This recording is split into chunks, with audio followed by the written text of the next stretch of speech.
1월달, 2월달 또 다음 주까지 저희들이 계속 하려고 하는데요.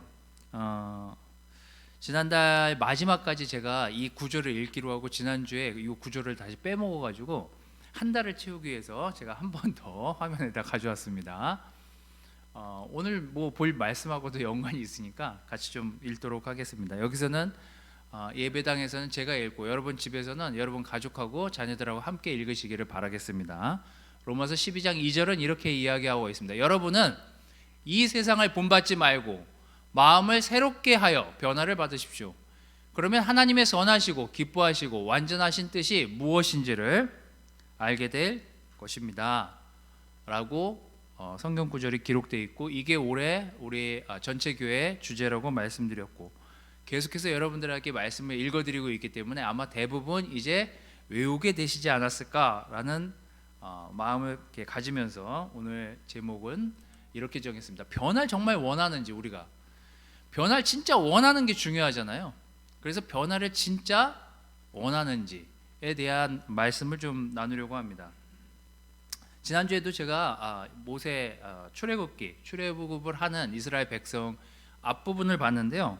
오늘 여러분들하고 읽을 이 내용은 이제 모세가 하나님의 부르심을 받고 바로 왕에게 내가 이스라엘 백성들이 이곳에 있지 않기를 원하신다, 하나님이. 그러면서 이 탈출하는 과정에 바로와 대치하는 그 내용이 10장 11장에 걸쳐서 나오고, 이제 그 막바지 바로가 이제 보내고 싶지 않아 하다 보니 그와 헤어지고 이제 홍해 앞에서 이 홍해를 건너기 직전의 사람들의 모습과 이제 그 홍해를 건너고 나서 그들의 변화된 모습을 오늘 잠깐 여러분들하고 같이 말씀을 통해서 나누려고 합니다. 여기서 좀 볼 내용들이 있으니까요. 원래 제가 이렇게 모세를 부르는 장면에서 말씀을 좀 나누고 싶었는데 여기가 훨씬 더 좀 좋은 것 같다는 생각이 들었습니다. 출애굽기 15장 21절에서 24절 말씀을 좀 보게 될 텐데요. 저는 변화는 노력도 중요하지만 계획도 중요하지만 결국 뭐예요? 변화하고 싶은 본인의 마음이 제일 중요하다는 생각이 들었습니다. 살을 빼고 싶은 본인의 원함, 공부를 간절히 하고 싶은 본인의 원함, 어떤 중독이든 어떤 문제에서 벗어나고 싶은 어떤 변화들, 이 모두는 진짜 자기 안에 그런 원함이 있어야 된다는 것입니다. 자, 오늘 읽을 내용을 잘 보십시오. 이제 홍해를 건넜습니다. 홍해를 건너고 난 다음에 많은 사람들이 14장 후반부터 15장 우리가 읽은 이 구절 전까지 계속해서 찬양하는 모습을, 하나님께 영광을 돌리는 모습을 볼 수가 있습니다. 저라도 그랬을 거예요. 놀라운 광경을 목격했으니까요. 어디 그런 모습을 일생에 한 번이라도 볼 수 있었겠습니까? 그 홍해가 갈라지고 자기네들이 정말 죽을 것만 같았던 그 강을 마른 땅이 돼서 자기 발로 걸어서 그 강을 건너게 됐으니까요. 그리고 계속해서 찬양이 나오고 그 다음에 우리가 읽을 내용이 바로 이 구절입니다. 15장 21절에서 24절 말씀은 이렇게 기록하고 있습니다. 이때 미리암이 그들에게 이렇게 노래하였다. 여호와를 찬송하라. 그가 영광스럽게 승리하셨으니 말과 기병을 바다에 던지셨음이라. 모세는 이스라엘 백성을 홍해에서 인도내내어 수루 광야로 들어갔다. 그들은 물 없이 3일 동안 광야로 걸어 들어가 마라라는 곳에 이르렀는데 그곳 물은 써서 마실 수가 없었다. 그래서 그곳 이름을 쓰다는 뜻으로 마라라고 불렀다. 백성들이 모세에게 불평하며 우리는 무엇을 마셔야 합니까? 하고 물었다. 여기가 오늘 우리가 읽은 내용의 구절의 전부입니다. 하지만 느껴지는 것은 뭐예요? 그렇게 구해주면 뭐하나.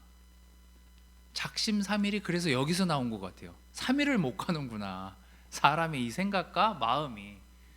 딱 3일이 지났어요. 그렇게 찬양과 영광을 돌리고 3일이 지나자마자 그들은 불평을 하기 시작합니다. 첫 번째, 정말 변화를 원한다면 우리가 해야 될 게 뭘까? 저는 변화는 정말 진짜 자기 의지를 필요로 하는구나 라는 생각이 들었습니다.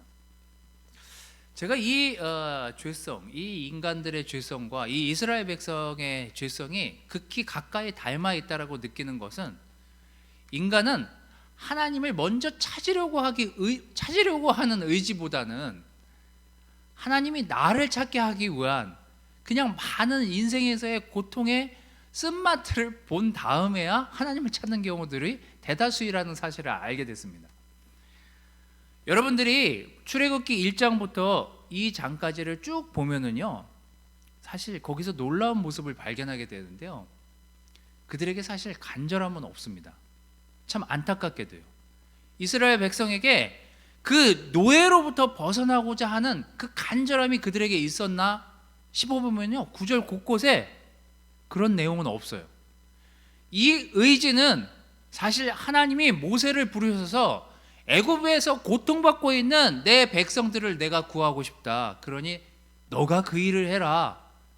그래서 3장에 처음에 모세가 그 떨기나무에 막 불이 피어오르는 모습을 신기하게 가서 바라보면서 하나님하고 대면해서 하나님이 내가 이스라엘 백성들을 구원해내고 싶다, 그들을 돕고 싶다, 그들이 불쌍하다라고 했을 때 모세가 한 첫 마디가 뭔지 아세요? 근데 왜 그걸 제가 해야 되죠? 이거였어요.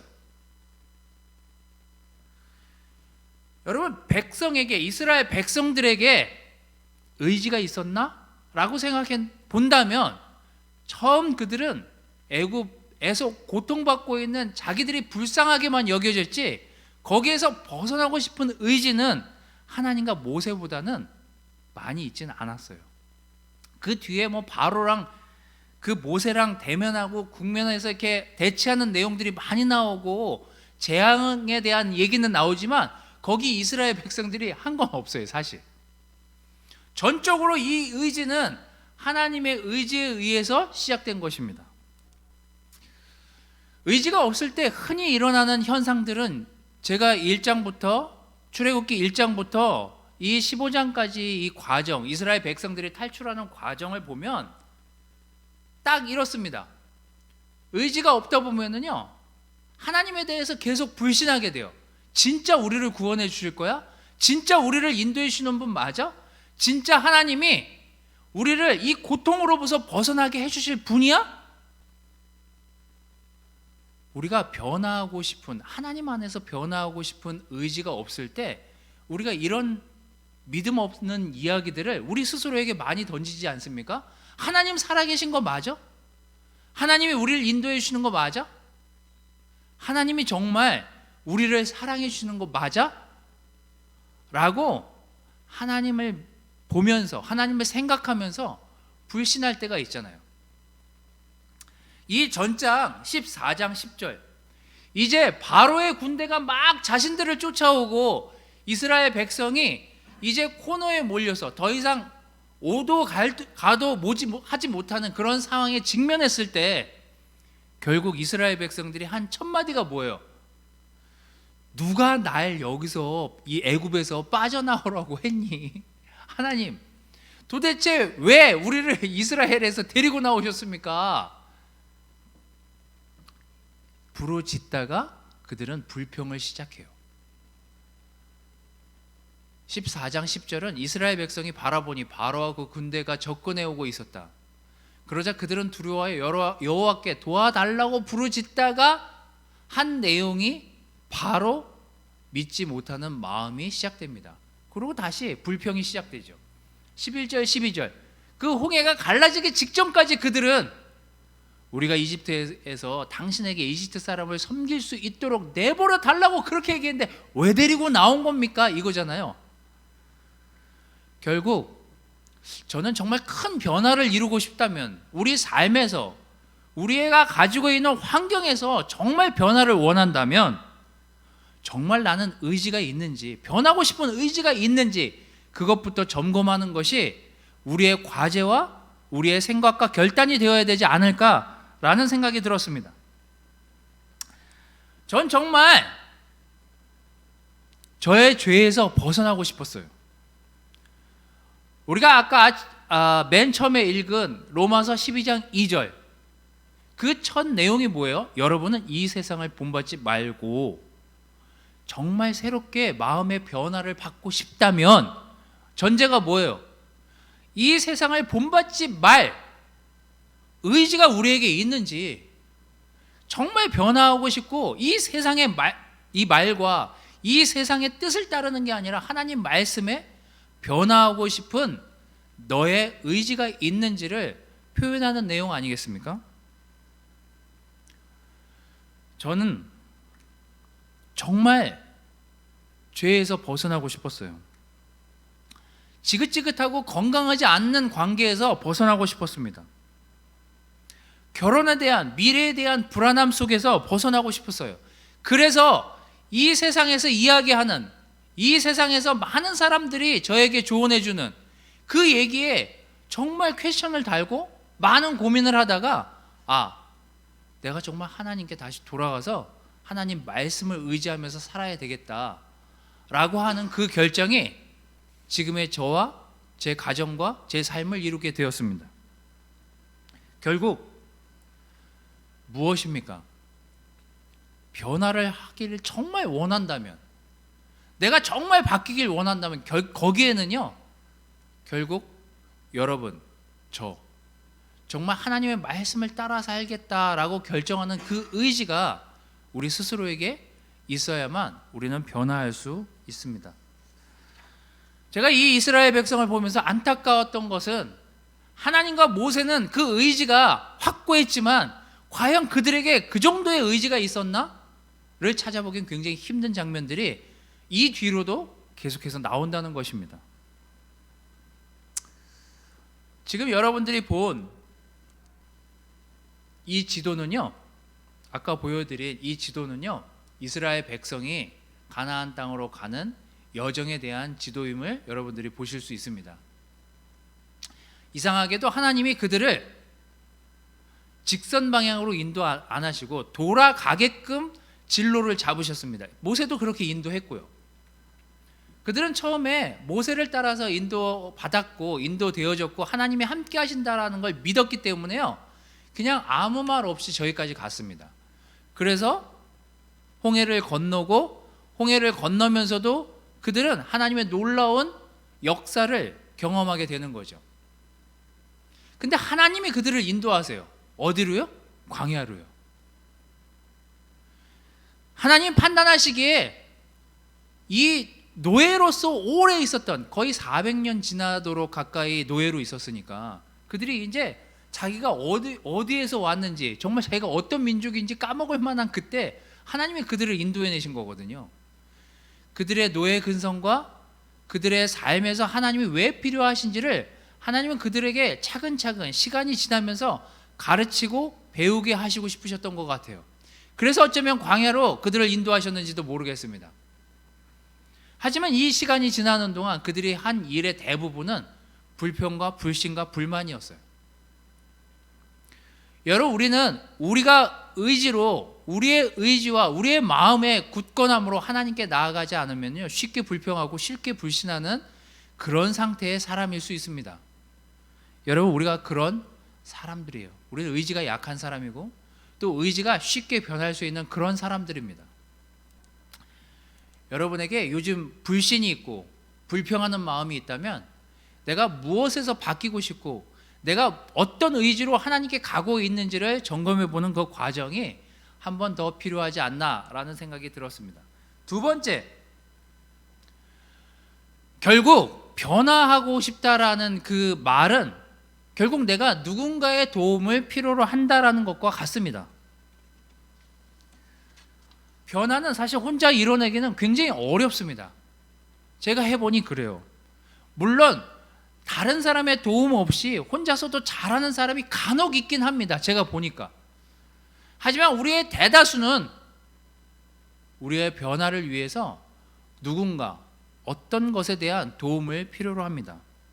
공부도, 또 내 몸에 관련된 것도, 또 내 모든 주변에 관련된 것도 사실은 우리는 지식적으로나 삶에 있어서의 어떤 습득하는 능력이 개인이 이것들을 스스로 알아내는 데까지는 엄청난 시간을 필요로 합니다. 엄청난 경험을 필요로 하고요. 그래서 우리에게 가까이 누구를 두게 되죠? 가르치는 사람을 두게 되죠. 제가 뭐 테니스를 잘 치지 못하기 때문에 테니스를 잘 치는 사람들의 도움을 필요로 하고요. 공부를 어디서부터 해야 될지 모르겠다라는 생각이 들면 그 공부를 잘 지도해 줄 수 있는 선생님의 도움을 필요로 하죠. 그래서 우리는 배우고 성장하는 과정을 가져가게 됩니다. 근데 저는 이 도움도 순서가 있다라는 생각이 들었습니다. 필요한 도움도 순서가 있다는 생각이 들었어요. 이사야서 31장 1절 말씀은 이렇게 기록하고 있습니다. 도움을 얻으려고 이집트로 내려가는 자들에게 화가 있을 것이다. 이거는 이제 분열되고 이제 나라가 빼앗기고 그 과정에서 이스라엘 백성들이 하나님께 오기를 바라고 하나님이 보낸 이사야 선지자의 말을 듣기를 원했지만 그들이 사람을 두려워하고 나라를 두려워하다 보니까 다시 이집트에 가는 그 내용의 일부분입니다.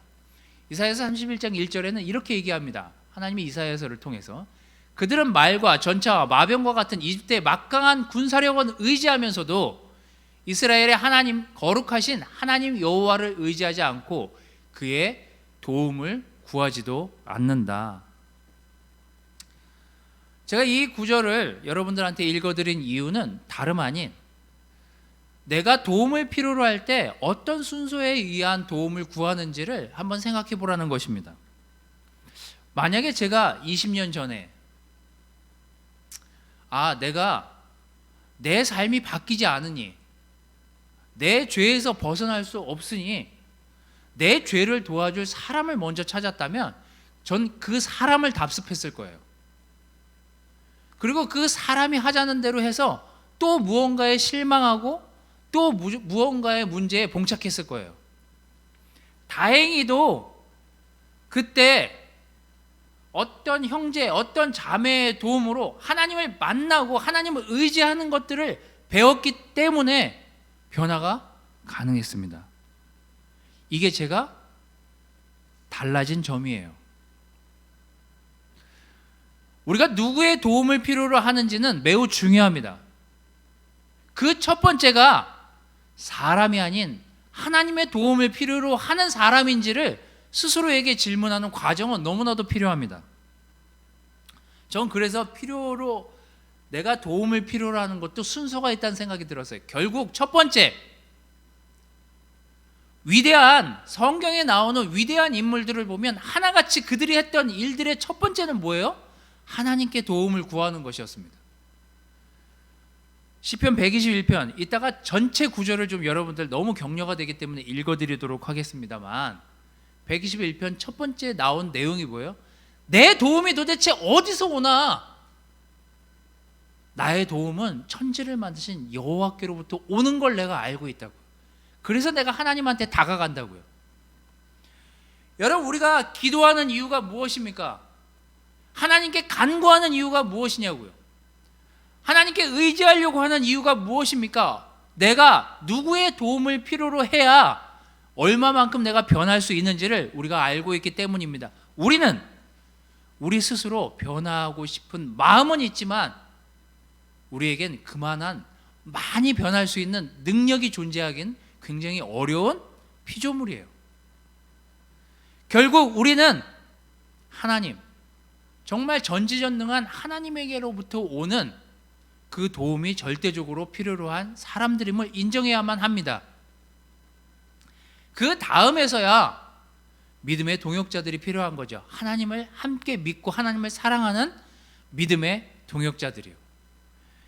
그래서 바울은 고린도 교회에 갈라지고 찢어지고 그 죄 많은 교회에 편지를 보내면서 간곡히 부탁했던 것 중에 하나는 모든 지체가 서로 도와 나갈 수 있게 하신 것이 하나님이시기 때문에 여러분들 각각의 지체가 서로 연결되는 그 과정이 너무나 필요하다고요. 그리고 고린도 교회에 편지를 보내는 그 내용을 여러분들 알 수 있을 것입니다. 시편 121편을 여러분들에게 읽어드리도록 하겠습니다.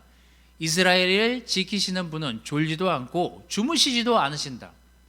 여호와께서 너를 지키시며 내 오른편에서 너를 보호하시니 낮의 해가 너를 해치지 못할 것이며 밤의 달도 너를 해치지 못하리라.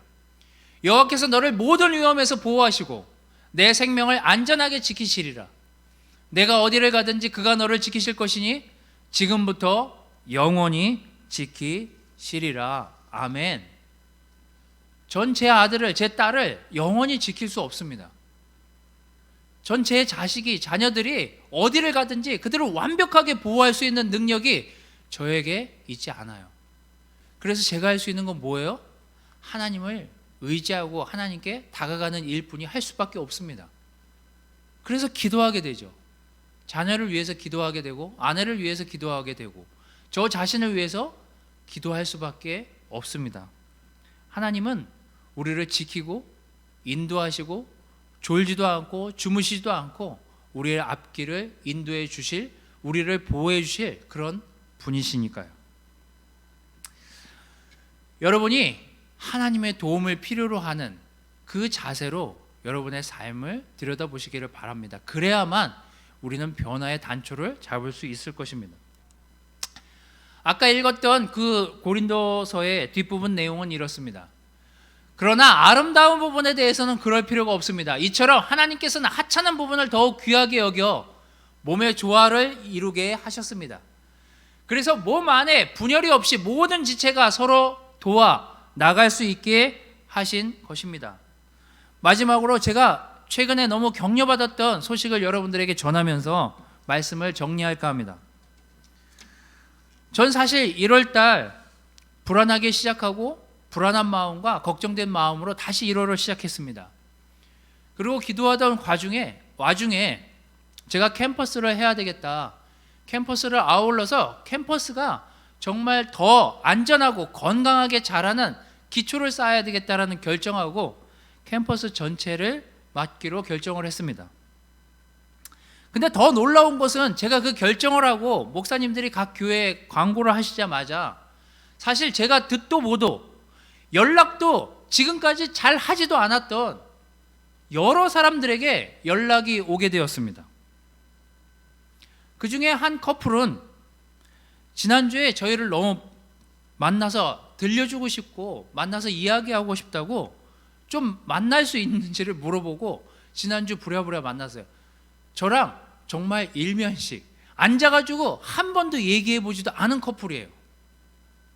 서울에서부터 달려와서 3시간가량 시간을 보내면서 물론 이 커플뿐만이 아닙니다. 지난주에도 몇몇 전화를 받았어요.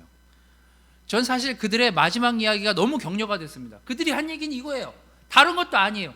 제가 캠퍼스에서 도움이 됐으면 좋겠습니다. 돈을 내라 그러면 돈을 내겠습니다. 거기 가서 애들한테 뭘 헌신하라 그러면 헌신하겠습니다. 제가 도울 수 있는 길이 무엇인지 알려만 준다면 제가 가서 그 일을 돕겠다고요.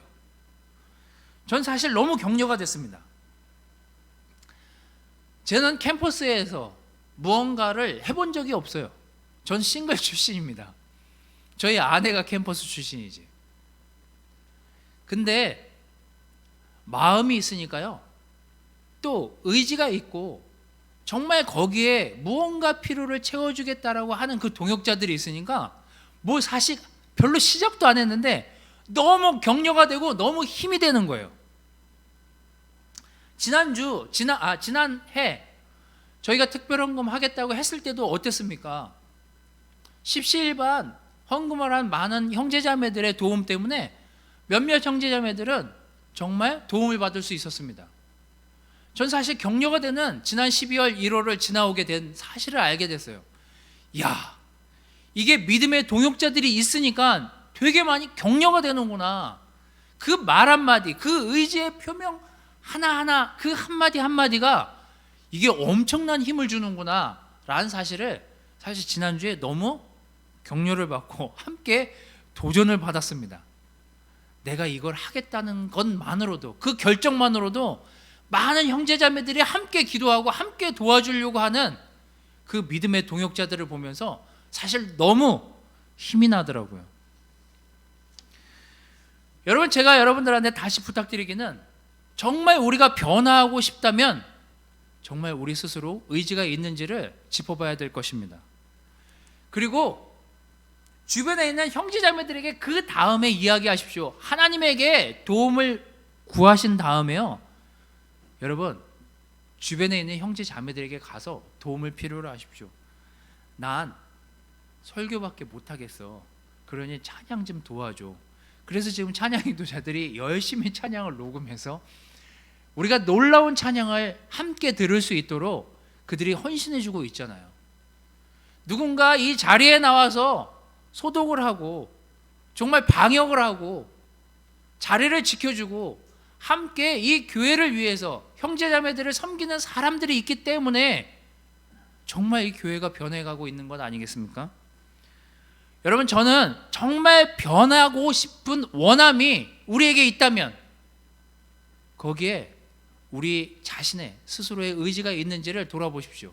그리고 정말 하나님의 도움을 필요로 하고 형제자매들의 도움을 필요로 한다면 우리 정말 놀랍게 변하는 그런 교회와 내 자신의 모습을 보게 될 것입니다.